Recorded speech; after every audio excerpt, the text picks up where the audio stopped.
And I kept thinking to myself, well, you know, he's 50 years old. You know, he has 3 children that he's never met, and he's going on his 6th bid. Is this where I want to go?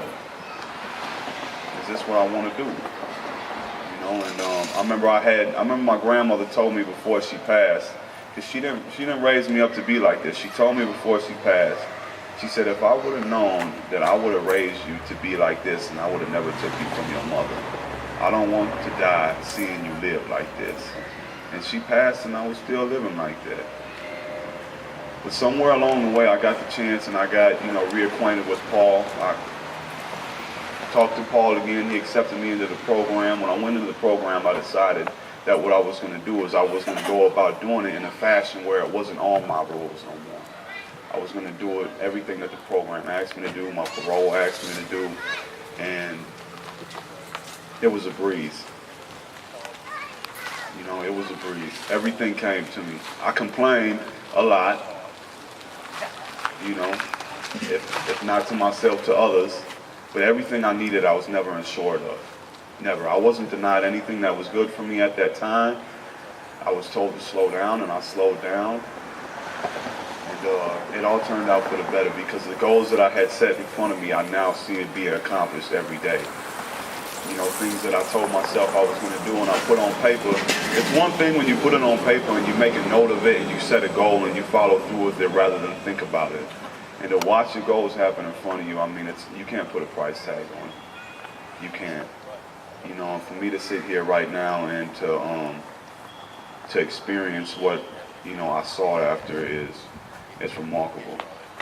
You know, I told myself there were certain things that I was going to do, and I'm doing them now, and it's because of CTSI and myself, but it's because of the leadership that I allowed myself to follow. I had to be a follower before I decided to be a leader, and it's, you know,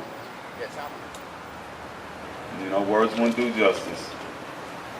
But for that, I always pledged my allegiance with CTSI. I always did, and I always will, because, you know, what I have right now, it wouldn't be possible without the help of others. What do I have? I have a life. I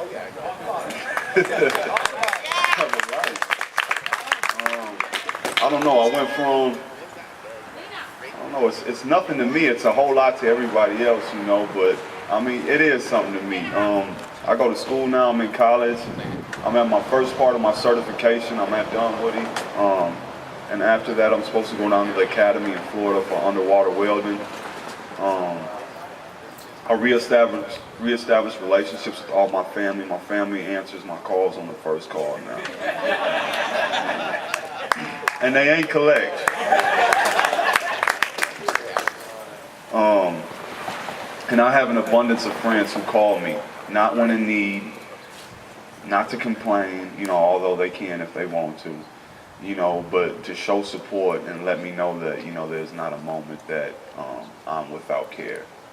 And you can't, you know, once again, you cannot put a price tag on that. The relationships that I have built with others, with my higher power, and with the community, it's overwhelming. You know, when I lived that lifestyle, it was like all I could see was pain. And I can still see the pain, but now I can see it for what it is. And I can deal with it better. I didn't know how to go about certain situations before. I always confronted everything with violence. And now, you know, it's just amazing. It's amazing. I would have never thought that I'd have been able to think this way, you know, to go about living this way. But I know now that there's a future with absolute certainty. I'm in no question of that. And I don't see the penitentiary or the county jail around no corner. You know.